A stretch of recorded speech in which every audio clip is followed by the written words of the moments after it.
Two trucks having sex. Two trucks having sex. My muscles involuntarily flex. Two trucks having sex. Two trucks having sex.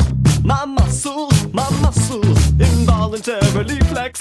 Two pickup trucks making love, American made. Listen up, Autobots and Decepticons. You're listening to Prime Cuts, a non-linear history of the Transformers franchise on television. I'm one of your hosts, Audrey. Your other host, Mara. We're back, baby. We've never been more back. We're back. Chat. We're so back.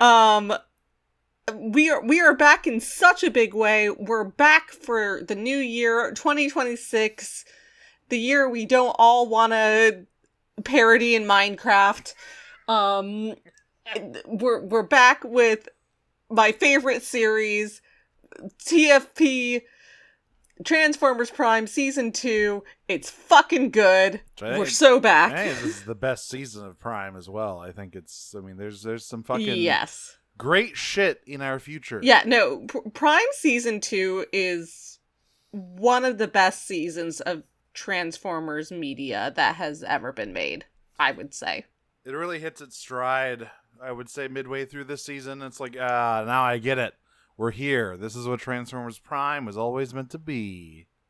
Yeah. It's just good. It's solid writing. I miss these assholes. Yeah. These are, still some of my favorite versions of ththese characters. I missed Prime Starscream so much. I missed all of, this is a 3-part, special to open the season, and really everyone is firing on all cylinders. All these characters, even, the humans, Fowler has some great moments, June has some great moments, they are just the best that their characters can be, basically.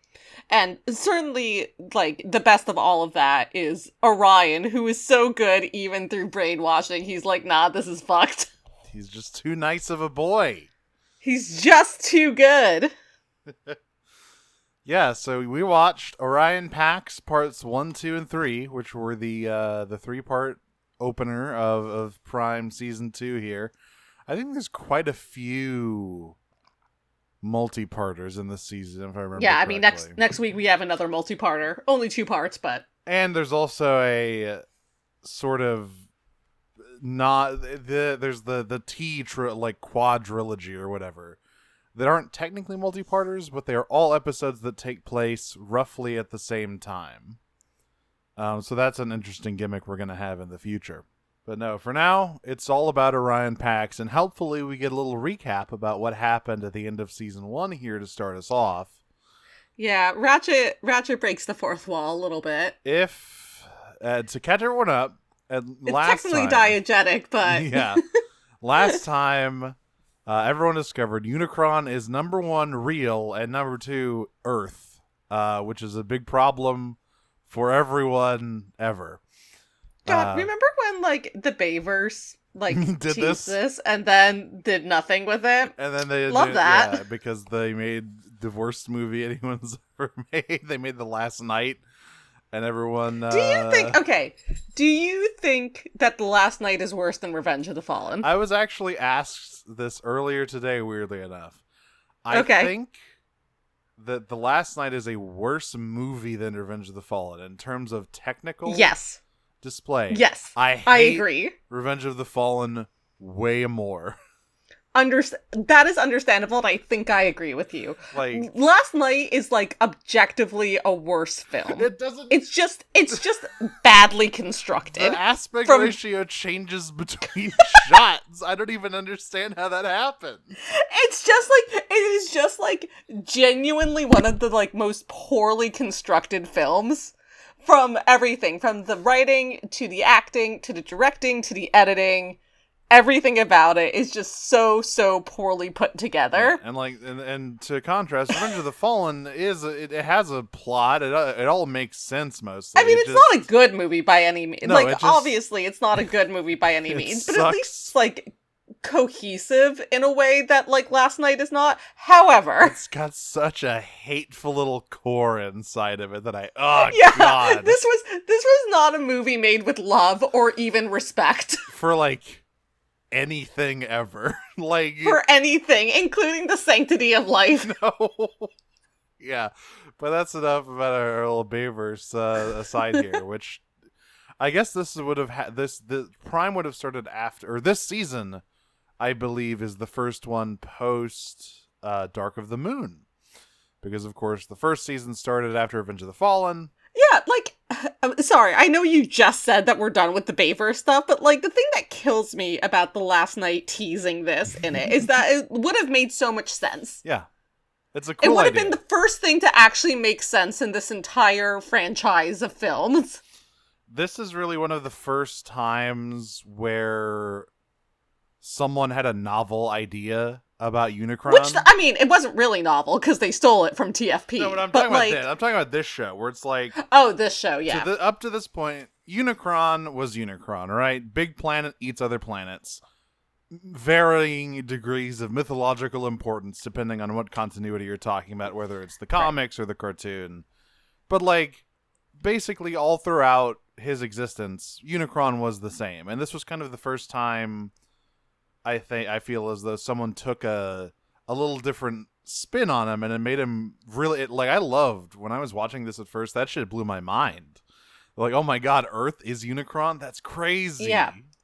I would say that Prime is the first time, for sure since Armada, but even possibly, like, discounting Armada, that writers took a really human-centric approach to the Transformers franchise. Mm-hmm. And really asked the question of what would it mean to have, like, meaningful human characters involved in a world where Cybertronians were real. Yeah, and I think this human cast is very well considered. I think for the most part they're all quite good. Yeah. But I think the idea that Unicron is Earth ties to that. Yeah. Right? Because there's a level of inevitability to it. Mm-hmm. Right? Where it's like, even if these guys didn't land on Earth, they would have landed on Earth. There's a connection. There's like a deep, right, because Earth is ultimately Unicron. Mm-hmm. So it's not just random happenstance. It is like Earth is a core part of this series. Earth and its inhabitants are a core part of the series that no series beforehand that has been quite as true for, with the possible exception of Armada, where, like, the Minicons were. But, like, even they, like, fell to Earth, Yeah. you know? They weren't, like, an intrinsic part of it. There's also Cybertron, which has all of the, like, Lost Colony stuff, and Earth is one of them. I guess slight spoilers for fucking Transformers Cybertron, but We'll get there. yeah, we will get there. But yes, so Earth is Unicron, and they had to team up with Megatron in order to stop him from waking up, transforming, and thus killing all of humanity, because he is the Earth. During that, of course, Optimus had to light our darkest hour with the Matrix, and in doing so, he expended all of his energies, and it gave him amnesia. It has erased his memory, and he now believes himself to be the meek data clerk Orion Pax once more, and he has been basically kidnapped by Megatron, who is looking to take advantage of this in order to further his own goals. Normal style. And that's where we pick up, is after Ratchet's little recap, we pick right up with Megatron giving an announcement that's like, hey, guys, we have a guest. He's Orion Pax, and everyone just, he's in isolation right now. Everyone just be normal around him, be cool. And if anybody calls him Optimus Prime, I'm going to tear your voice box out with my teeth, okay? Great. Breaks at 7, all the other good stuff. I will say, I know this is sort of like the point of them, but the Viacons are particularly useless in this set of episodes. Like, to the point where it's almost sabotage. I like the guys that beat up on Prime at the end. They're like, damn, this is Yeah. actually really fun. Yeah, it's like, yeah, we get to beat up Optimus Prime. And This then, of rules. course, they immediately get murdered because they are Viacons and this is their purpose. But yeah, I mean, I guess at least one person who won't have to worry about that is Soundwave because he never talks. So the Autobots are in shambles, and meanwhile, we cut to a great How can four image. Autobots not have $300 between them? The economy is in shambles. We cut to Knockout giving Optimus a Decepticon tattoo. It's a crazy image to see Optimus wearing a Decepticon insignia, much like when Megatron puts on the Autobot insignia in IDW. It's like a real mind fuck. Like, what is happening? I will say, like, not to spoil the third episode in this week's watch, but he does have a moment in the third episode where he's like, Jesus Christ, I got blackout drunk and got a tattoo I didn't want. Like, he's like, why is there a Decepticon brand on my shoulder? Dog, what happened last night? Fucking The Hangover Part 4 or whatever. Yeah. So the Autobots are basically trying to get him back. And luckily, Optimus did have a contingency plan in place for this very scenario because he's Optimus In Prime. retrospect, an incredibly dangerous and irresponsible one. Well, okay. Yeah, I was about to say, one of my notes here is that someone says, because the plan is that he left Jack in possession of the key to Vector Sigma. Hey, that's something we were just talking about not too long ago. It's funny that it came back up here. He left in possession of Jack so that he could go to Cybertron and basically re-download Optimus' memories from the great supercomputer. And I don't remember who it is. Maybe it's June, but she says, it is June who goes, what the fuck? Who says, I don't think, how could Optimus would never recklessly endanger a child like that. And I was like, girl, this is the most in character he's going to be this whole episode. Endangering children is Optimus Prime's bread and butter. So June says a few things in short order. First of all, she goes, I think it's RC actually who goes like, Optimus wouldn't have put Jack at unnecessary risk. But she should know better. You've been working with him for a while, RC. That is after June goes, hey, why does my son have to do this? He's a child. Yeah. No, it is June because she's like, he wouldn't ask a human to do it, especially a child. And Jack's like, I'm not a child. And she's like, you're 14. You absolutely are. And then she's like, why can't one of you chuckle fucks do it? And Agent Valor is like, yeah, why can't one of you chuckle fucks do it? Great question. Wait a minute. What are we doing here? Yeah. And basically, nobody has a good answer other than, well, Optimus said so. No, Ratchet does have the answer, which is that the key card can only be activated by a Prime or someone who's been chosen by a Prime. And Optimus chose Jack. Like I said, he loves endangering children. This is a consistent character trait of all Optimi. He loves it. Yeah.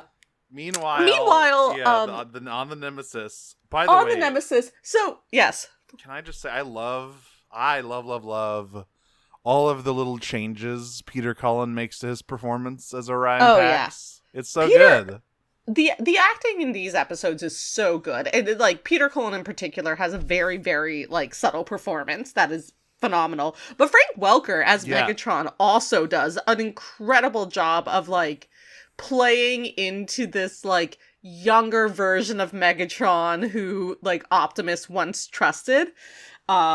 Even while on the other side being like, Soundwave, I think we're gonna have to kill this guy. Damn. Damn. Yeah, I mean, this only reinforces my this version of Megatron is my favorite Frank Welker Megatron performance. It's so good.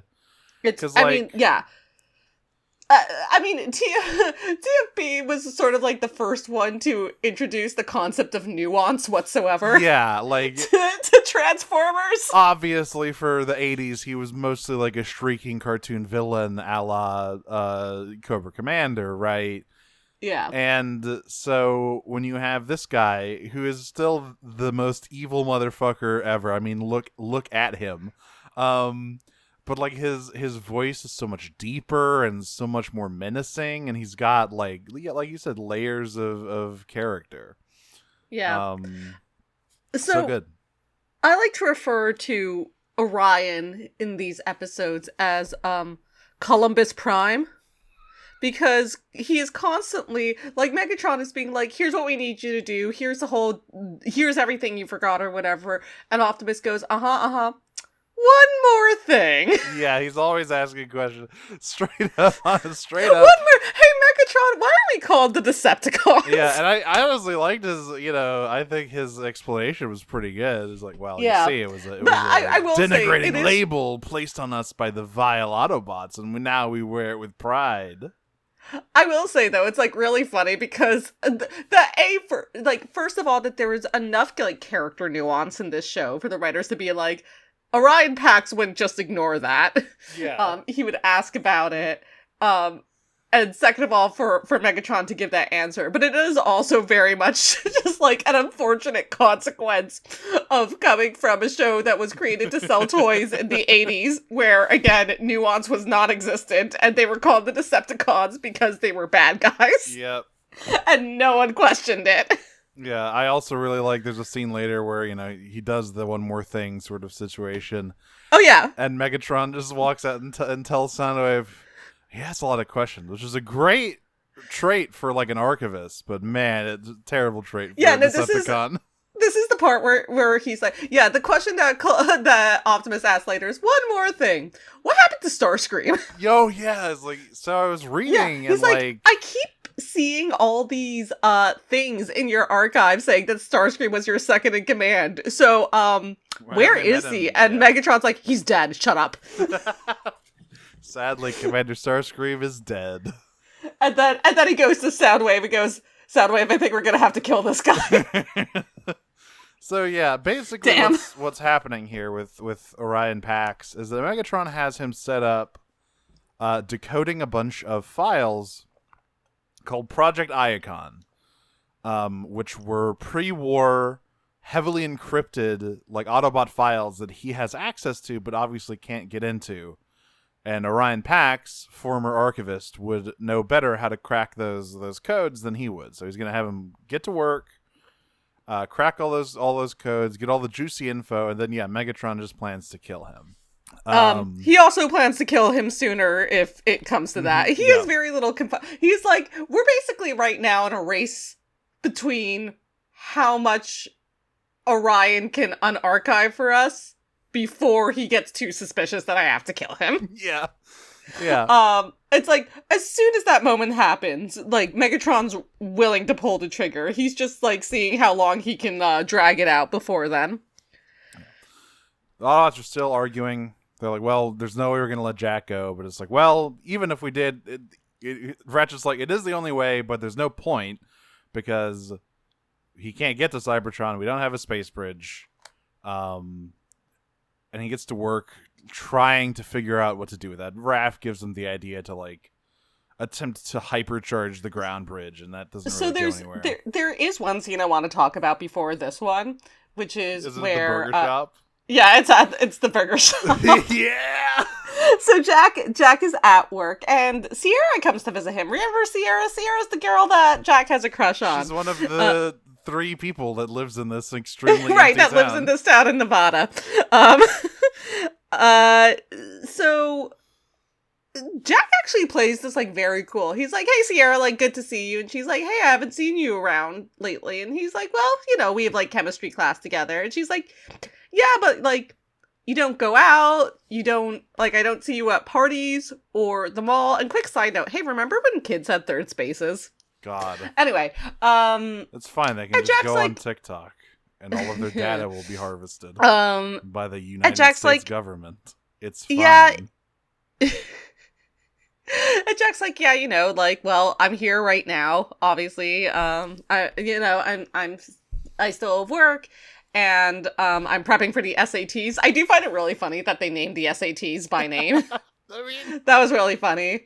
SATs by name, and he's like, and I got some like other stuff going on as well. And she's like, oh, okay. And like as they're talking, RC calls and is like, Jack, it's 5 p.m. Your shift's over. Let's go. And I Sierra's like, who's that? Is that your? Wait a minute. Do you have a girlfriend? And right? Yeah, no. Like Sierra's like, oh, that other stuff. And Jack's like, wait, no. And the RC comes around the corner with her like human, writer, her holomatter avatar. Yeah, holomatter avatar on it. And Jack's like, as she's coming around, Jack's like, it's my mom. And she comes around the corner. And Sierra just goes, your mom looks good in leather on your bicycle. Yeah, I also on your bike. That down. I was like, whoa. Damn, okay, Sierra. And then she leaves, and RC's like, sorry for tanking your social life, but RC, I don't think that was an issue because I think Sierra's a lesbian. Yeah, I think that awakens something in her. She's gonna go home and think about some things. Anyway, yes, they do go back. I do, one of the other things I want to comment about the scene where Raph gives, Ratchet the idea to supercharge the space bridge is, that they're all, like, so mad, and Bulkhead, like, throws something, and Ratchet goes for the old Bulkhead, and Bulkhead goes, what? You needed that? Yeah, well, I need Optimus Prime. I need our head honcho back. Yeah. I need lots of things. But it's a fun take on the Bulkhead. I needed that. Also, we forgot to mention one of the other key things about the Orion Pack setup. Megatron had Soundwave sanitize all of the files he was going through, presumably to erase all of the Decepticon war crimes and whatnot, so that he wouldn't run into any of those while he was trawling through his files. I just thought that was a funny little detail. So they get a call from Fowler that some Decepticons are ransacking a military base. They're after a power source. Usual Decepticon activity. It's Knockout and Breakdown, who definitely blow up some guys and some tanks. Fowler says 12 wounded. I don't know. Those tanks blew up. At least some of those guys are dead for sure. Just like RC blowing up those mech guys. RC just blowing people up off a cliffside. Yeah. So the Autobots show up. They fight Knockout and Breakdown, but they're at a disadvantage. So they get ground bridge back to the Nemesis, but RC manages to follow them, and starts tearing her way through the Nemesis, trying to find Optimus. And Arachnid, who is at this point on the Nemesis, aligned with Megatron, is of course immediately salivated. It's like, ooh, I'll get him. I'll get her, Megatron. RC's here. Oh, you say RC's here? And she's like, just fixing her makeup and sharpening her fucking knives. I'll get her. And putting Megatron, her strap harness on. Yeah, and Megatron just says, no, we don't have time for any of your psychosexual bullshit, Arachnid. If Orion Pax either like as much as sees an Autobot, let alone sees one get murdered, that's gonna like cause him too much undue. He's gonna ask too many questions. Soundwave, go aura farm at her. This starts my favorite like Soundwave thing. Because he's never done this before, I don't think. But this is a thing this is a trick he does all the time. Yeah. This is the first time he does it. He doesn't do it at all. I feel like they decided, they're like, we need Soundwave to do more. So he just walks out into the hallway, as RC is tearing her way through some Viacons. And, of course, Orion Pax is hearing the laser fire and is going to investigate. So Soundwave just posts up in a hallway, stares down RC, opens a ground bridge in front of him, so as she charges him, she just gets sent into the fucking Arctic, and he just walks off. And it's like, he's so cool. I always loved this shit so much. Yeah. Here's my thing about Prime Soundwave is I do miss like the personality of G1 Soundwave, who was just like such a cunt. Mm-hmm. But God, Soundwave in Prime is so cool. He's just so cool. Like I said, he just fucking aura farms on people. He just fucking he wins by doing absolutely nothing. Yeah, truly the Luigi of Amnesia He Prime. never says anything. He never, like, he barely ever has to even fight anybody. He just does this shit. He's just, his aura is unmatched. But yes, she gets yeeted out. Optimus never sees her. Meanwhile, the Autobots are still trying to figure out how to boost this ground bridge. It's not working. I love this scene where Raph, meeting Well is like, tells us, Anna, oh, well, there's a climbing rope in gym class. It's so hard. What does Jim have to do with anything? And yeah, he tells his whole story. He's like, but Bumblebee believed in me, and so I just tried harder, and I did it. And Ratchet just turns around and says, what does gym class have to do with this? And the best part of this scene is that in one of the later episodes, Miko says the exact same thing. yes, yeah. And what does gym class have to do with anything? Raph just looks so sad. But, Ratchet's grumpy at the best of times. He's not doing good right now, for sure. He's under a lot of stress. So yes, we end this episode in perhaps the best way. So we cut back up to the Nemesis after this scene, and we see some Viacon jets returning from a sortie or whatever, and they're landing in the hangar, and slipping in behind them, like, through the back door while They're one's so noticing. used, like genuinely. This is so. He's like a foot behind them. He's so close. Yeah. His nose cone is almost right up their tailpipes. Starscream, They're who, afterburners. to remind everyone, at this point has been exiled from the Decepticons and is basically kill on sight. He's for dead Megatron. to me. Yeah, I love that line next episode.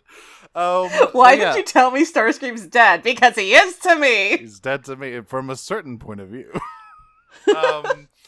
But yes, I love him sneaking back on. We get this scene where a couple of Viacons catch him, and he tries to play it off like, oh, I'm back. And they say, well, actually, Megatron gave us orders to arrest you on sight if you ever tried to get back on the ship. And which is honestly more generous than I would have given Megatron. Well, it's only so he can kill Starscream himself. He's like, I don't want anybody else. But still. I don't want anybody else killing him. You get him in a cell and get me 10 minutes alone with him. You can't take my homoerotic kill from me. That's right. That's my ex-wife, and I get to execute him. But, yeah, then we get Prime Starscream. This is what I've always loved about Prime Starscream. He is, in many ways, the most pathetic Starscream. Like, maybe G1 has some legs up on him, but, like, when he is down, holy shit, he is down. But there are points in this season that it's like actually genuinely hard for me to watch. But the thing about Prime Starscream that he is legitimately dangerous and sneaky and like murderous in a way that I love, because he just fucking ganks these Viacons with his bare hands. Just kills them. He is Starscream like taken to 11. Yeah. He's all of Starscream's traits at their most extreme. So Starscream, of course, he's here to steal some Energon. As earlier mentioned, Orion Pax's little office is right next to the Energon depot because, as Megatron says, it is the most heavily guarded part of the ship. So this is why when Starscream gets caught, he goes into the side door, presumably thinking there would be no one in there, and is instead shocked when he comes face to face with Optimus Prime. And that is where we get our first to be continued, as he holds him at missile point. Yeah, though he does, notably, he does call him Optimus Prime before the episode ends, and Optimus goes, who? Yeah, the next episode starts with Optimus going, hey, why'd you call me that? Why wouldn't I call you that? Just like, what? Eventually, Starscream picks it up pretty quickly that, he's... But it is a really funny conversation, because, like, he's like, why did you call me that? And Starscream's like, why wouldn't I call you that? And he's like, because my name's Orion Pax. And Starscream's like, oh, of course it is. You reminded me of someone. That's fine. It's so funny. By the way, Orion Pax... Part 1 was written by Nicole Dubuque, who wrote a lot of stuff for the first season of Earthspark. including Age of Evolution, Home, and Secret Legacy. Basically, all of the like big story episodes she wrote, and she wrote a bunch of other stuff for Prime. And this episode, damn, it's almost as though the same person wrote the series I like the most. And the next episode is written by Margaret Scott, the writer for Transformers Windblade, among a lot of other things. Interesting. I am not a fan of You don't Scott. like Windblade? Windblade is fine. I have a lot of issues with a lot of other of M. Scott's stuff. She also wrote Till All Are One. Yeah, that I have issues with Till All Are One, is what I will say. And the Combiner Wars one-shot. Yeah, Till All Are One, I have some opinions about. So, yes, Starscream... Also, I find her an unpleasant person, but that's Starscream quickly realizes that something's going on here. He's not going to ask questions. However, he cannot help but cause drama when Optimus starts basically tells him, Megatron told me all this stuff, and Starscream says, "Oh, you're going to believe all that shit, huh?" Well... He's like, "Look at you dumb fuck." You should think a little bit more. You should think a little bit better about. Optimus goes, "Megatron wouldn't lie to me, though," and Starscream just bursts out laughing. Yep. So he gets caught. He runs away. The Viacons chase him, and Optimus is left with a lot more questions than answers. This is actually the scene where we get, what does gym class have to do with it? Because they're doing tests on the ground bridge.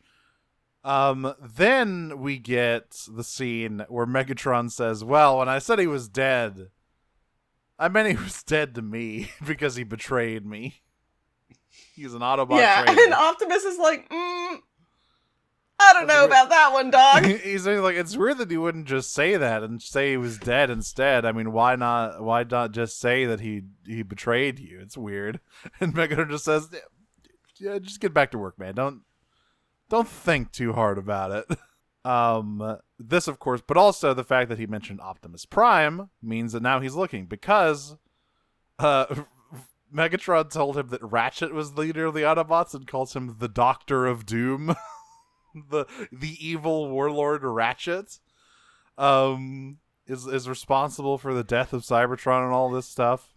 Yeah, he shows like Optimus a hologram of a devastated Cybertron, which is like accurate or whatever. And Optimus is like, "I don't think Ratchet would do that."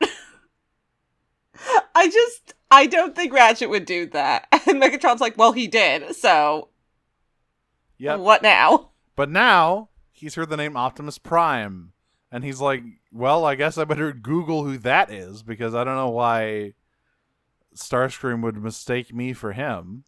And he Googles him, and he's like, "Well, wait a minute. This says that Optimus Prime is the leader of the Autobots, but Megatron told me Ratchet is the leader of the Autobots, so what's going on here?"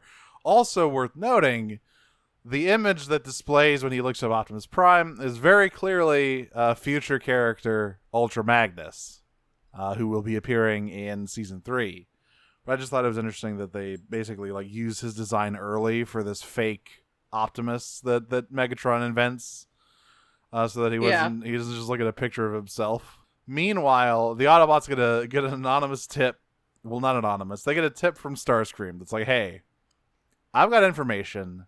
I'm hurt because he got injured during his escape. So bring a medical kit and come alone." So Ratchet, being a smart guy, does not come alone. He brings Bulkhead. Yeah, and Starscream's like, "I told you to come alone," and Ratchet's like, "Well, you don't have really any leverage here, so I'm not. Sorry, you're Starscream, so I'm not trusting that. Anyway, you said you have information." And this is great because, Starscream is clearly expecting this revelation of, Optimus has amnesia. He thinks he's Orion Pax, and he's working with the Decepticons to decode stuff to be like the big bombshell. And he tells them this, and Ratchet's just like, "All right, yeah, bye. man, we know. We know this. Is that all you have? Okay, have fun with your injured leg. Bye." Yeah, like Starscream's like, I'm gonna bleed out and die here if if you guys don't help, and Bulkhead's like, then perish. It's like, bro, you killed a cliff jumper. You killed our boy. Like, I don't know what you want from us.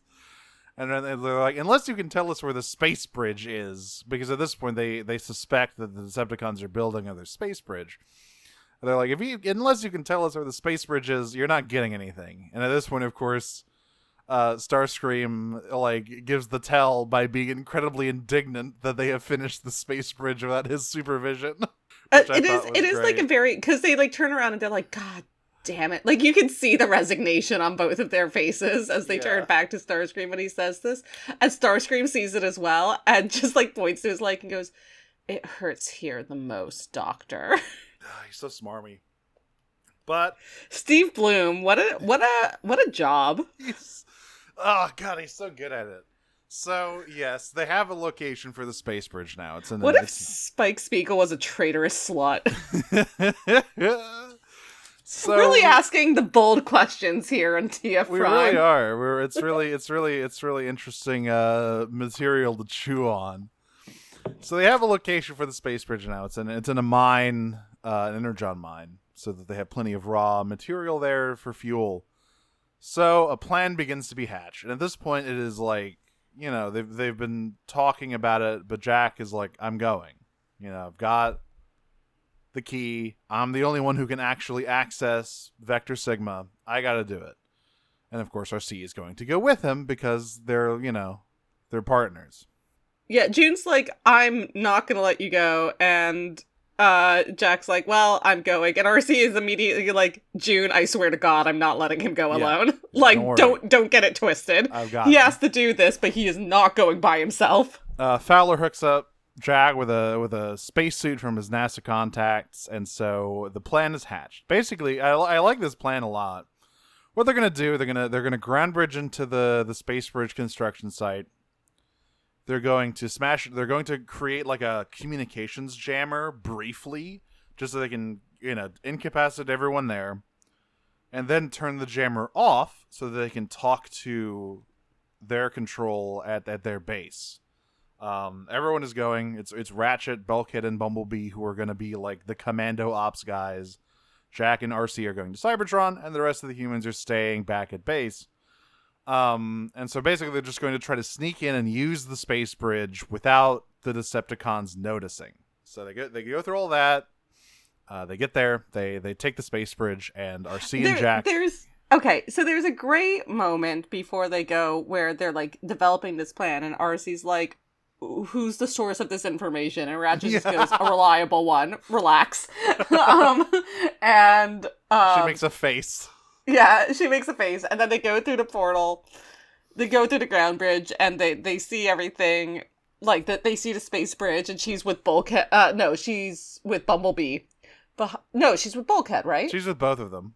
She's with both of them, behind a rock, and she's looking at it, and she goes, thank you, Starscream. And Bulkhead looks at her like, how did you know that? She's like, who else would it be? I just use process of elimination. Yeah. Gee, who's like the unaffiliated former con with a lot of fucking axes to grind against Megatron? Like, really, really good delivery from Sumali Montano as well. Oh, she's so good. She has some great stuff here. I really liked her little monologue when they get to Cybertron, too. Yeah, like, everyone, again, like, all the actors I really felt like were just firing on all cylinders in these episodes. Yeah. It is really some of the best acting, I think, in the franchise. So, they shoot Jack and RC to Cybertron, but right after they do that, they get a call from Breakdown, who is obviously concerned about the fact that the Energon mine has gone dark for a while, no one's reported in. And Ratchet and Bulkhead are immediately like, well, we can't answer because they know who we are and he will immediately recognize our voices. So they patch Fowler in to do the Han Solo thing from A New Hope. Yes. But it actually works this time. He passes the charisma check. I will say, there is... So Breakdown is like, if you don't answer this in 0.5 seconds, I'm going to come there myself and kill you. And, Fowler comes in just at a time. He's like, we were like calibrating the subsystem settings. We're good here. How are you? And Breakdown as actually the "how are answers. you" leaves his mouth, there is such a great expression on Fowler's face. It is this like abject horror as he stares, It's like, why did I say that? at Raph and Miko and June. Just like this incredible, like this is probably as close to the Tails gets trolled expression that I've ever seen outside of Tails gets trolled. Just like absolute, and Breakdown's like, I'm good. Thanks for asking. Yeah, it works on this, which means that Breakdown is probably a little more gullible than your average Imperial officer, which doesn't bode well for him, I guess, but it's fine. He's not the smart one. Yeah, listen, He lets his husband do the thinking. he's fucking knockout. Like he has to deal with too much charisma on a daily basis to handle it from anyone else. That's right. He's just Knockout's trophy husband. He's not there for the brains. I mean, yeah. So this is where we get to. Well, no, actually, we don't get there because first we check in with the Decepticons, and of course, Soundwave shows Megatron that yes, he has basically cracked the He's cracked the code about this Optimus Prime image. He's decrypted it, and he sees that for whatever reason, this Optimus Prime that he finds, the leader of the Autobots, looks exactly like him, and he is really confused about this.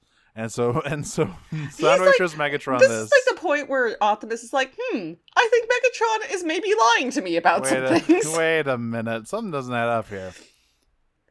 And Soundwave just shows him to Megatron. Shows this to Megatron. He's like, "Well, I figured this would happen eventually, right?" Yeah. Well, Soundwave. Now I know for sure we're gonna have to kill this guy. It's like he's gonna complete Project Iacon, whether of his own free will or not. So jot that down, bud. And then we finally get to Cybertron. So Vector Sigma is actually located in Kaon, which is funny. RC has a line in the third episode where she's like, yeah, I mean, it's funny. They conquered the city, but they didn't even really know what was underneath it. But before that, we get our first real glimpse of Cybertron in this continuity. And, I mean, it's... Okay, I will say this. Before they go in, like, Jack is clearly nervous. And RC's like, don't worry, it's just the same as a ground bridge, but more intense. Which is essentially equivalent to saying, don't worry, it's just the same as driving. Except it's piloting a space shuttle. Yeah, absolutely. But yeah, they get there. Cybertron is a burned out husk, completely, abandoned. Not completely. Yeah, well, we'll see that later. Yeah, she mentions to watch out for vermin, and Jack's like, Decepticons? And she's like, not quite. But I like this line she has where she's like, this is not how I wanted you to see my homeworld, right? She's like, she has this deep sense of shame about, like, through all the fighting, it's easy to get the bigger picture lost in the fog of war. And when it finally cleared and we saw what we had done, it was too late for anybody to save it. I just like that. I like that little monologue. Anyway, there's Insecticons crawling around being freaks. That's the important stinger at the end of Orion Pax Part 2, which leads us into Orion Pax Part 3. We cut back. We're back on Cybertron with RC and Jack. They're following the key, and it leads them to this, like as I said, this chamber in the middle of Kaon. And she has this line about how they conquered the city but had no idea what was underneath it. And this is the point where we get our first real glimpse at the Prime Insecticons. They're very big. They're very large fellows. I mean, they are not... I will say, they are not particularly distinct within the Prime style. No. It is, like... Transformers Prime had a very specific design language for monsters and monstrous robots. They're basically like Viacons with a bunch of bug bits stapled onto them. They're Same eye bulkier than design. Viacons are. Yeah, they're like scaled up. They're super big. They're super buff, and they have all of these like they have claws and sharp teeth and all of these weird little, But it's not so. I guess for me, I think they're pretty distinct from Viacons, but they are not so different. For example, from like the zombies. Yeah, the Terrorcons. The Terrorcons that we saw, right? Like, it's the same sort of like face and fangs or whatever. I think it's one of the, in a show where all the individual characters have such strong individual designs, really, I think, unlike any other series except animated, where all the like silhouettes were genuinely quite unique, you really see how the characters that aren't named basically sort of get like the short end of the stick design wise, just because. And like I think part of it is just having like a unified design language again, but I think another part of it is just like not putting that much effort into characters that just show up once, which is like fair enough, but still. Yeah. So this Insecticon, which, as is explained, is basically a sentry left on Cybertron to be activated if anybody, trespassed. If any Autobots trespass. Yes. It starts attacking RC. And because it sees her Autobot badge, specifically. Then it notices that Jack has the key to Vector Sigma, and so it starts pursuing him even as he flees deeper into the planet. Meanwhile, we get our scene where, Megatron is acting all nice to Orion at first, and then Orion asks him the big question. Hey, who exactly is Optimus Prime? And Megatron's like, I really wish you hadn't asked that, He basically says, we knew what you were doing. We've been recording all your stuff. Like, you're gonna do this one way or the other. And at first, Orion tries making a big thing, and I should say, he has already gotten some data, and this will be important in future episodes. He basically what he has uncovered in the Iacon files is that over like all of the planet, there are these recorded coordinates for something that ancient Cybertronians stashed on Earth, and he doesn't know what they are.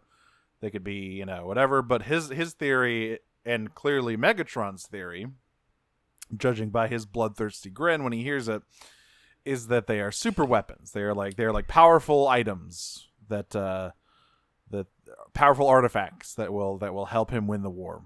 So that is what Megatron is after here. Orion tries to erase the data he has unencrypted so far, but Megatron just pushes a button on the console and says, "You fucking idiot." Yeah. Did you think Megatron's like, give backups? me Megatron's like, give me the data, and Optimus goes, Captain America voice, no, I don't think I will. Yeah. And Megatron's like, well, you're gonna die, and I'm gonna take all your data anyway. Yeah. So basically he's like, yeah, man, we have all your backups. We have it anyway. Soundwave comes in and says, hey, one of our... he says, he displays to Megatron that one of their sentries has been woken up on Cybertron. Megatron goes to do that, but not before threatening Orion's like, hey, man, finish your work or I'm going to kill you. So that's my reward for finishing my work. I'm going to kill you. That's right. Well... So as Jack gets deeper and the Insecticon pursues him, RC at this point has basically been beaten down. Megatron understands basically instantly what has happened when he hears that the space bridge has been activated and that no one can really seem to reach the crew other than that one time. So he's like, oh, I see. They're going to try to go to Vector Sigma and re-download Optimus's fucking memories. Well, I'm not going to let that happen.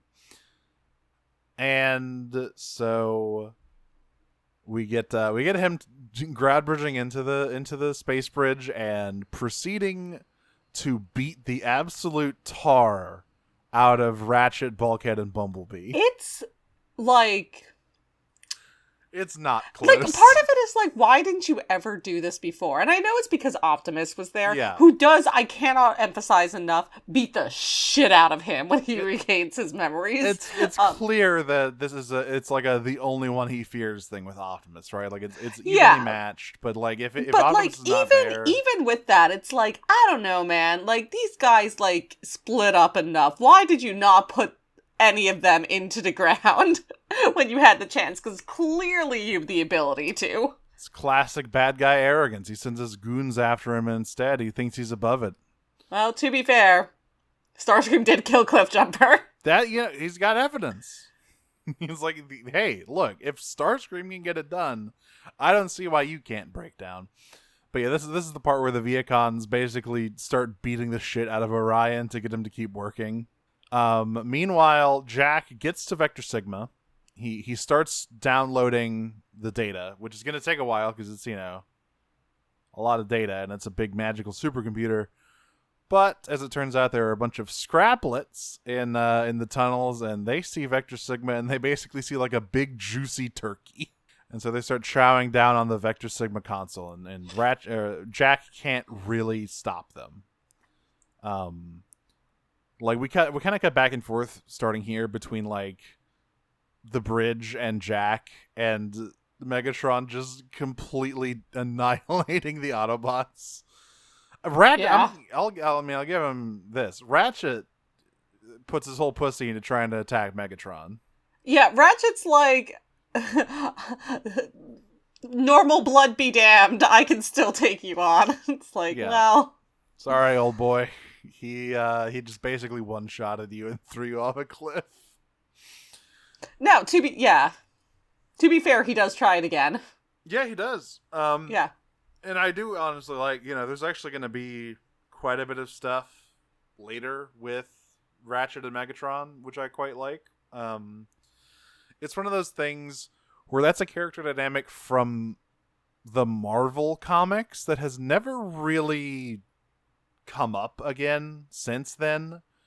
Like, but this show brings that relationship back, kind of, and I quite like that. Anyway, the Insecticon finds Jack, but luckily he is able to redirect the scraplets to the much bigger, tastier meal, and the Insecticon plunges screaming into the abyss as all of his limbs fall off.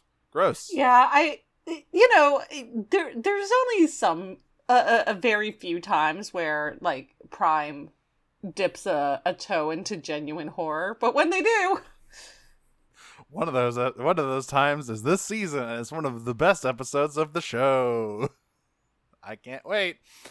There's actually a lot of that this season because I remembered something else as well. There's like a lot of creepy stuff going on. There's a lot of people who have questionable things happen to their bodies. There's organ theft. There's Frankensteining. There's all sorts of stuff going on. It's a lot of like body horror. There's a lot of it. Both There's a lot of human body and horror, robot. which is like very fascinating for a Transformers show, and B, one that is still, I mean, like, when it happens in IDW, and it happens fairly regularly in IDW, at least that is, like, geared towards, Sunder? I would say, an 18-plus audience. Yeah, like, the More Than Meets the Eye comics are not the same thing as your regular televised Transformers cartoon. So yeah, this is still a show with a target audience of 10 to 14-year-olds. You can have a guy whose whole thing is that he will like make your brain pop out of your mouth with his voice or whatever Sunder does, right? Like you can have that. You can have all the stuff that Getaway does to the fucking non-mutinous crew of the Lost Light. You can have all that crazy shit. You can have Vos. Oh, Jesus. Yeah, you can have Vos. You can have a guy wear another guy's face, but not the way you think. You can have... It's worse. You can have hey, the pet. What if you you can took the Texas... What if you took Leatherface from the Texas Chainsaw Massacre and made it worse?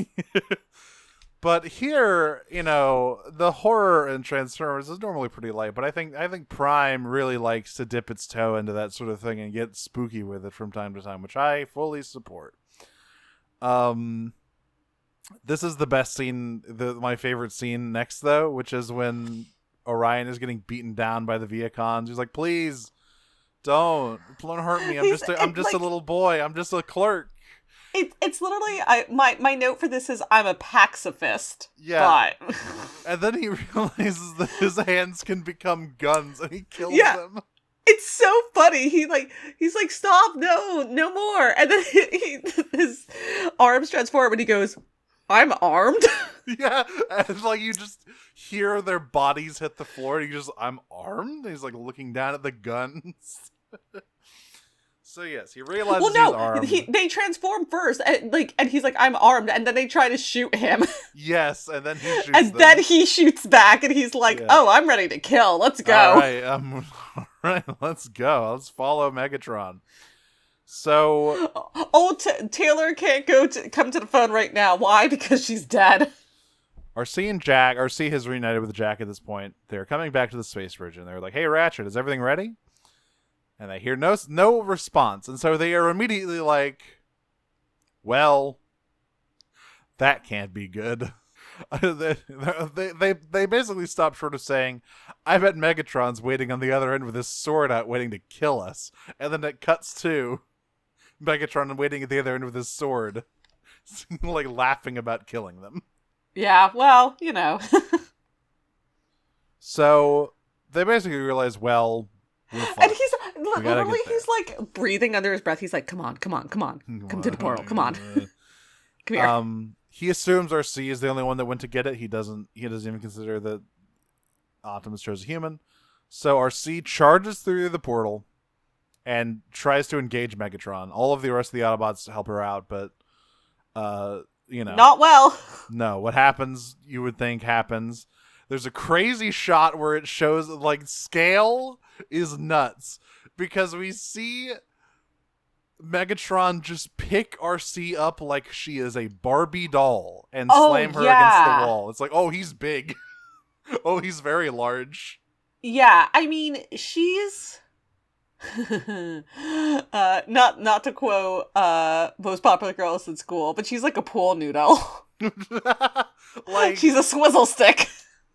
It looks like he could just squeeze and she would pop in half. It's crazy. I mean, it is like very clear that is what is going to happen next, except he at that moment realizes that Optimus hasn't moved, and he turns back around and sees that Jack is downloading Optimus's personality back into them, and he's like, fuck! Orion arrives. Megatron's and he sees Jack, and he sees the key to Vector Sigma glowing, and I like, because at this point he has realized that he is Optimus, he is a Prime, and I like this line where he asks Jack, "Are you sure I'm worthy?" And he basically says like, "Buddy, you got no fucking idea." Yeah. And also, there's a really good line from Megatron as well, which is like, "What do you think you can do? You're not even a Prime." Yeah. And Orion goes, "Yeah, I'm not, but I'm sure as hell not a Decepticon either." Yeah. He's like, my heart lies with the Autobots. My sympathies lie with their cause. I'm not going to let you hurt them. And Megatron basically just calls him gay and punches him.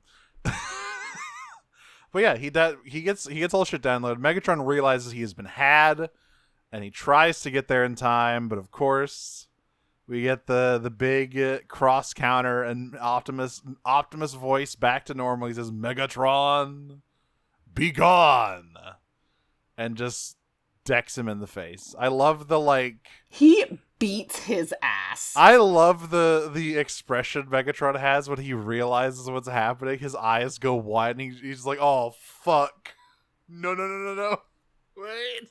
I mean, there's several of these moments in Prime that I love where it's just like he basically just shits himself as soon as Optimus gets it in gear. Yeah, I mean, this is one of the more one-sided beatdowns that they have in the series. He fucking obliterates this guy. Yeah, he wrecks Megatron's entire shit. Yeah, and so he retreats, but he's like, "Hey," but he already got what he wanted. Basically, the Icon files are mostly unencrypted. He's got what he needs. So he leaves. And Optimus is back, and yeah, we end with him back in the base and him staring at the Decepticon symbol on his shoulder, going, "What happened last night?" Yeah, how drunk did I get? Last night was a movie. And Ratchet just says, "It's a fucking long story, man." Oh yeah, because the first thing he says after handing Megatron his ass on the silver platter, he turns to Ratchet and goes, "Ratchet, how the fuck did we get? Where are we? Where am I right now?" And he's like, it's fine. Don't worry about it. Like, again, I do like that Optimus's instincts is beat ass, ask questions later. Oh, Megatron's here? Hang on. On site. Okay, he's gone. All right, I got like a billion questions. Number 1, where am I? Number 2, what is this? He points to his shoulder. But yeah, we get Optimus back. And they have the moments like, yeah, well, even when he was, not himself, he had all his memories erased. His heart still chose true. He was still an Autobot to the end. It's a nice message. I like it. Yeah. Because Ratchet mentions, like, it's being a Decepticon is a choice. As like, we don't know if he will choose or not, right? We don't know who are, they try to say, like, we can have faith that Optimus will not choose, but, like, ultimately we don't know. We don't know who Orion Pax is, right? Like, but yeah. No. Yeah, and there's a moment earlier on where Fowler's like, yo, the CIA is gonna, like, bomb you if you can't get your shit under control. We're gonna kick you out of here. Yeah, and RC's like, fuck it, they should. We failed. I would do it too. Which is like, yeah, all right, maybe calm down with the guilt, RC. All right, yeah, I mean, she also, like, yeah, this is after her attempt to find Optimus on the Nemesis, where she's like, fucking kill me now, I guess. I fucked it. Yeah, I wasn't aware that Cybertronians had Catholicism, but but RC sure has that Catholic guilt. Apparently, they have enough of it for Catholic guilt. Yeah, she's got that cyber Catholicism. All right, and yeah, that is the start of season 2, and it it's such only a gets banger. better from here. It only gets better from here. It's such a good season. Oh, I love Transformers Prime so much. I genuinely, and again, I know that this is like a pretty exceptionally good set of episodes to set out the season, but like, damn, I forgot how good this series is. It's so good. This is a season with 2 clip shows, and even then, I don't care. The rest of it is still so good that it doesn't matter. So, like, oh man. Yeah. Oh, actually, one of those horror episodes is not in this one. It's in the 3rd season. That's right. Oh, is it? Yeah, the one that is named Thirst is in the 3rd season. Oh, Jesus. Thirst is crazy. That one's fucking nuts. Thirst is insane. Oh, it's so good.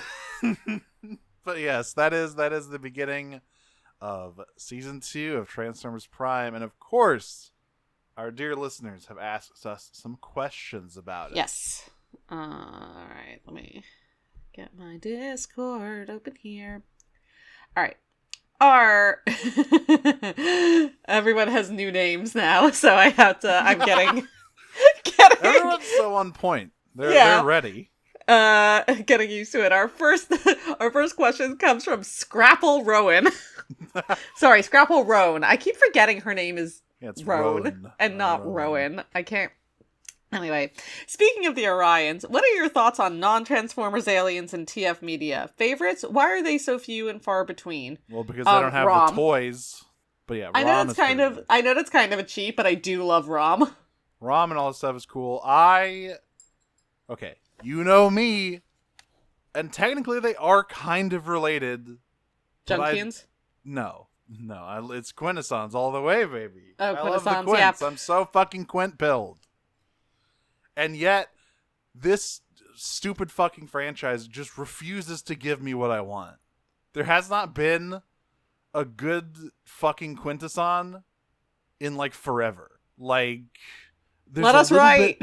Hasbro, pay us. There's a little bit of it in Transformers 1. Just a little tease to say, hey, they're out there. But, like, I've read some stuff in Earthspark.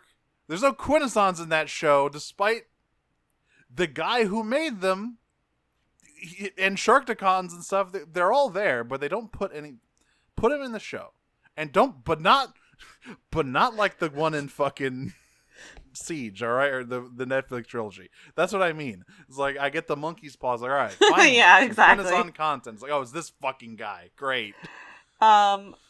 The Gobbler Returns asks, which of the Prime kids do you think would do the best if thrust into a Child of Destiny role like Kicker from Energon? Miko. Honestly, I probably do think it would be Jack.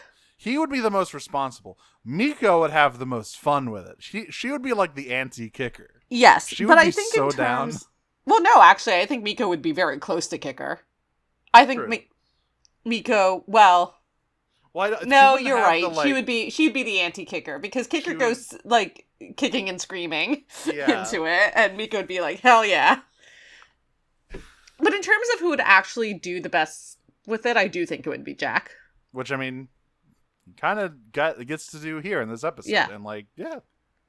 It's one of those things where it's like, Jack, from the start, was kind of the least interesting of the humans, and I do think he's kind of the sort of white bread guy, but I like him well enough. Josh Keaton's a great voice actor, like, and he gets some good stuff to do. So, like, yeah, I like Jack.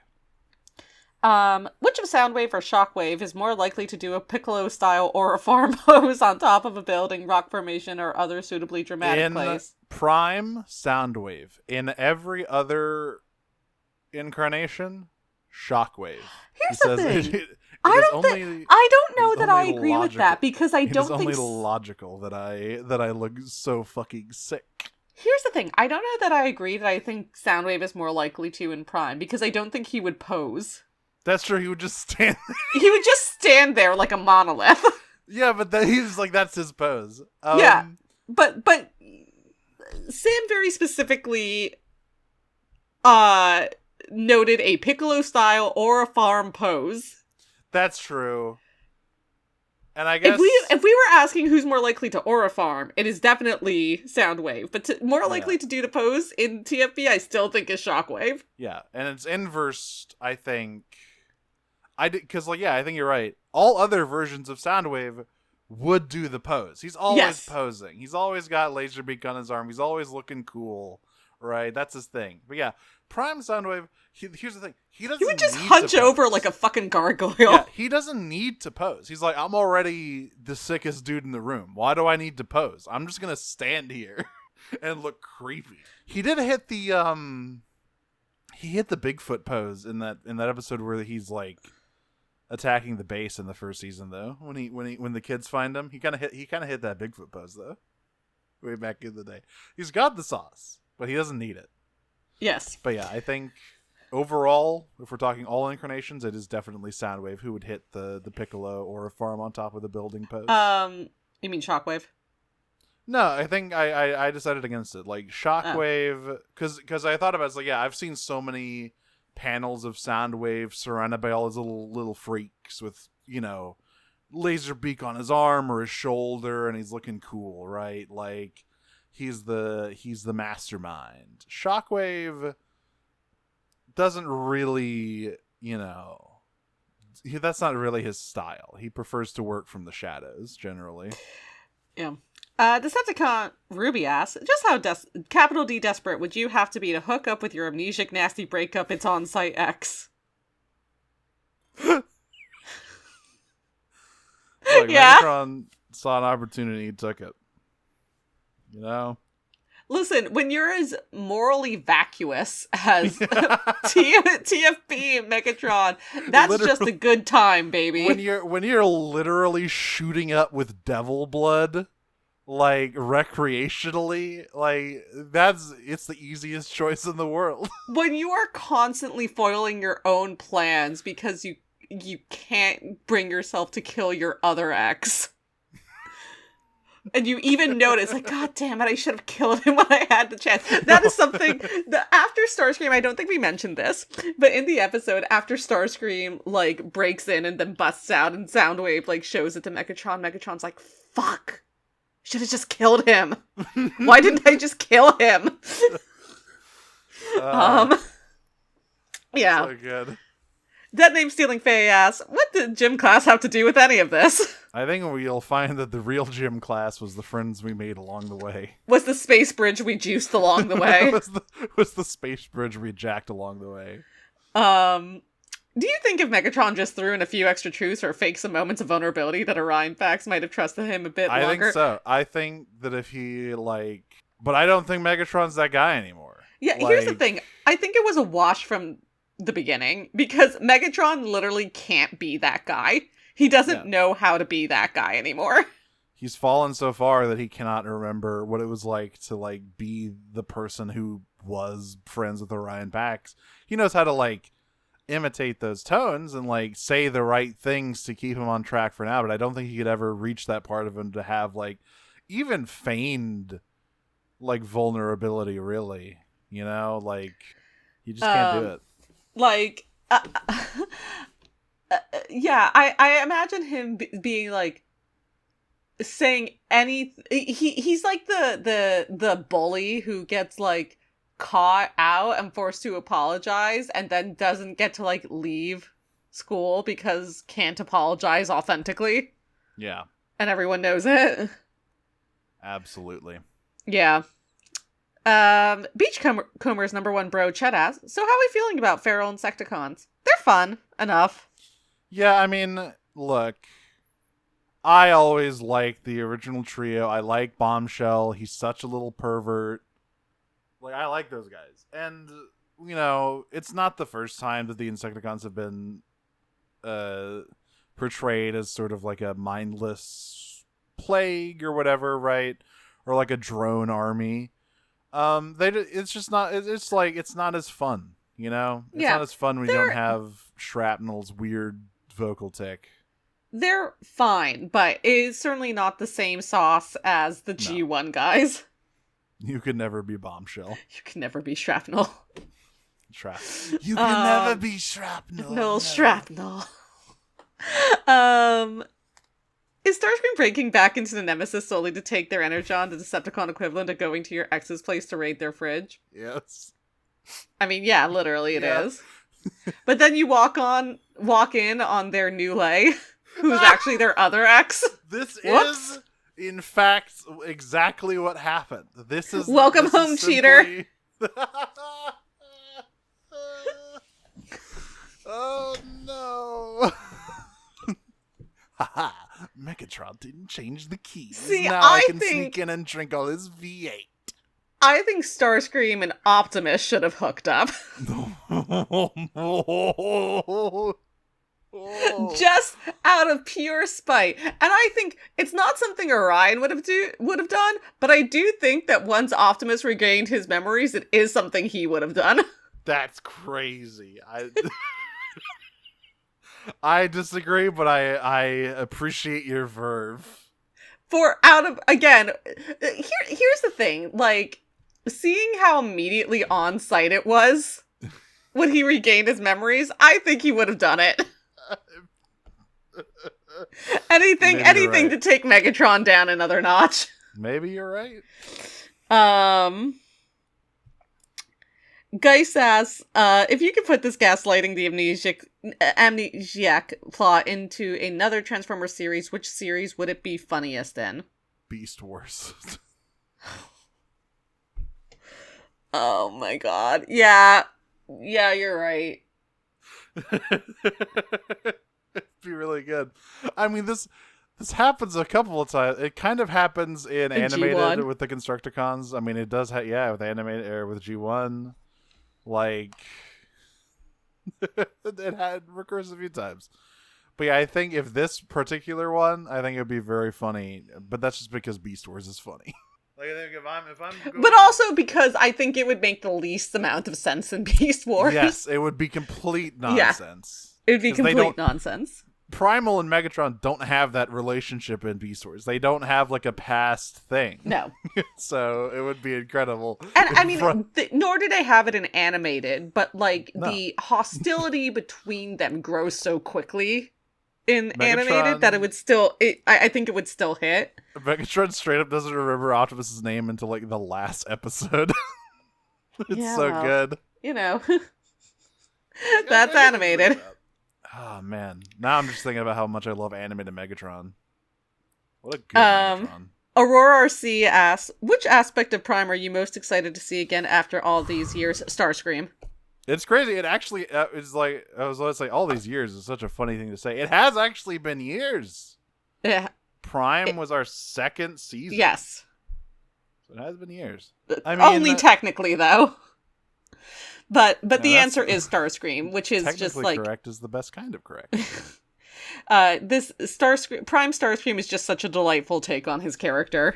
Yeah, I think that would be my answer as well. So I'm actually going to think about a slightly different answer. I mean, I guess for one thing, right, just going from G1 Season 2 to this, I think, we joke about G1 Season 2 being peak, but it is really nice to be back at a show that is putting some effort in every week, and has a lot of really considered choices in it in all departments and isn't just fucking throwing crazy shit at the wall. We were talking about last night earlier and how poorly constructed it is.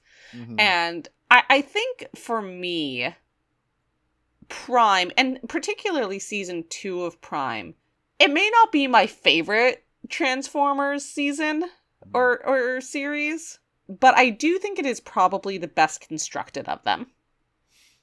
It's way up there for sure. I think it was the combination of genuinely, I think throughout the series and the season, very solid writing and plots. 3D animation that frankly does hold up.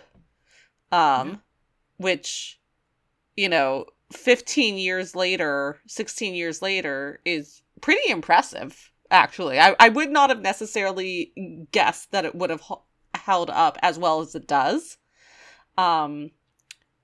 Really phenomenal voice acting, including obviously Cullen and Welker. And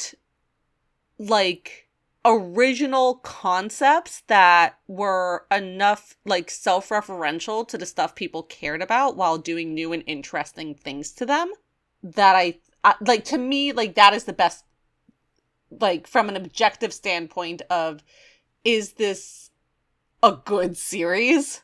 To me, that is that ticks the most boxes for sure. I like a lot of the ideas that Prime sort of originated that other stuff would revisit. Yeah, I mean, it was also a line continuity shit, which was interesting. Also an interesting conceit that they tried to do that. Totally forgot. We gotta read that. Not the kind of the Bible, the lore Bible that got leaked online. We gotta read that stuff because that's it's such a fascinating thing to have access to. Yeah. I was about to say the Covenant of Primus, but that's the mass market lore book that they released. Right. That's the commercial lore book. Yeah. This is the one that they were the mission statement of this whole thing. It's that's crazy interesting. I love when stuff like that leaks. Anyway, it's good to be back. Haybine asks, they all immediately make things worse just by showing up, but who immediately makes things the worst just by showing up? Scraplets, Pharaoh Insecticons, or Prime Starscream? Prime Starscream. Yeah, there's no question. It's Prime Starscream. Because the Scraplets are basically just animals, right? Same thing with the Insecticons. Their cognition is not on the same level. Starscream just makes things worse on purpose. He shows up and he says, "I'm going to do a bad thing today." Starscream is that one comic that's things are gonna get weird. I'm gonna make things weird. Things are gonna get worse. I'm gonna make things worse. Scraplets are basically just an environmental hazard. Insecticons are just dumb muscle. Starscream, he's causing problems on purpose, and it's gonna be bad for everyone, including him. It has to be said that most of the problems in Starscream's life are Starscream created. I will say, there was a point in Prime in particular where that wasn't the case. It's true, but the snowball effect is really yes, rolling. At this point in season 2, it is the case.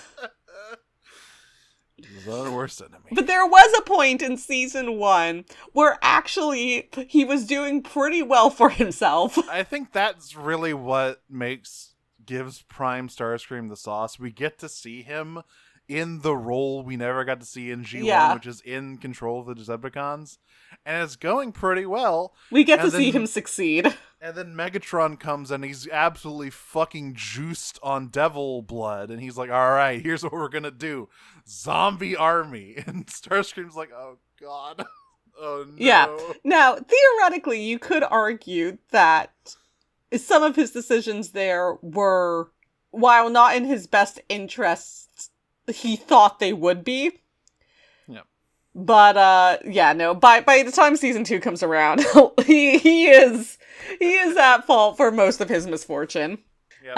How would G1 Megatron have tried to profit from an Optimus Prime, i.e. what kind of big immobile cannon would he build that only Orion packs could fire for some reason? Don't forget the jewel that it is powered by. He needs the jewel. The cannon must be powered by Well, he would make a giant purple griffin. Yeah. And... would be like, oh, my friend Orion. You see, the only way we can save the animals is you pilot this griffin and destroy Seattle. Yeah, I think he would just like set Optimus, like G1 Optimus is ready to throw down with whatever, and I think he would just say, yo, humans are evil, you need to kill the president, and set Optimus off in DC before anyone could stop them. Oh, fuck. The lost episode of Transformers G2. Optimus pulls a Kennedy. That's the name of it. David Wise wrote that script, but they didn't air it for some reason. Yeah, they just, because it's G2, they just reuse the Lincoln Memorial scene. Oh, fuck. Well, folks, we've been Prime Cuts, and we are back in prime form, prime show. It's everything's just prime. Everything's coming up cuts. That's right. Keep workshopping that one. You can find us on Blue Sky at primecutspod.biscuit.social. You can find us on the Noise Space Network with lots of other great shows, and you can find us on Patreon, patreon.com/primecuts. We've got plenty of bonus content for you to peruse and more on the way. $1 gets you access to our Japanese coverage. We're gonna doing a completely linear coverage of the Japanese Transformer shows, starting with Headmasters. $5 and above gives you access to our quarterly deep dive series, Prime Cuts Nautica, all about the strange little miscellany that is scattered about this franchise. Latest episode was about The Pretenders. Mara has so many very specific things she wants to talk about that we had to make a show for. There's just simply no space to talk about anywhere else. So we had to fucking quarantine. It's the Mara hyperfixation quarantine zone. Yeah, it's like, here, let me tell you about this weird shit that they did in the 80s. Let me tell you about Rogue. Hey, how long did they do this for? 2 issues of the Marvel comic. Fuck with me. They were in the comic for like 10 issues, and then they weren't used for 30 fucking years, and then they were used in 4 issues of an IDW comic and have never been mentioned again. But they have 3 toys. But they have so many toys. Yeah, that's if you're interested in hearing me talk about stuff like that, that is the $5 tier. To the $10 tier, you get all of that, and a shout out at the end of every episode. So thank you to our elite guard, Sabrina Steele, and they call me the Inner Gobbler, the way I be eaten, Cybertronian ass. I'm Mara. You can find me on Blue Sky at marawyvern.biscuit.social. And I don't have any other projects running at the moment. I'm Audrey. You can find me on Tumblr and Blue Sky at Optimum and Prime. You can also listen to the other podcasts I do about Yu-Gi-Oh! Called Pot of Greed. And sometimes I do Star Trek and other sci-fi themed drag, which you can find at Maxwell Warp on Instagram. When are you going to do this Transformers themed drag? I mean, I have a Starscream cosplay. You're already halfway there. Here's the thing. Someone has already done Starscream drag, and they did it better than I would do it. So... Damn. So, you remember the TFP, like, drag number, like, cosplay masquerade, right? I remember. Yeah. Well, Just do a Skywarp themed one. Just choose one of the other. Just repaint. just paint over my entire shit. Paint it purple. Start teleporting around the stage. It's fine. That would be really funny, actually, as a masquerade concept. Figuring out some way to, like, just pop up in different places, or have, like, a bunch of people be in, like, Skywarp cosplay and then pop up in different places. That'd be funny. Yeah. Well, until next time, listeners, I am going to download all of the episodes of Frasier off of Vector Sigma, which is going to crash the Cybertronian bandwidth, transform and roll out. I'm gonna have to kill this guy. Transform and roll out. Peach. Peach.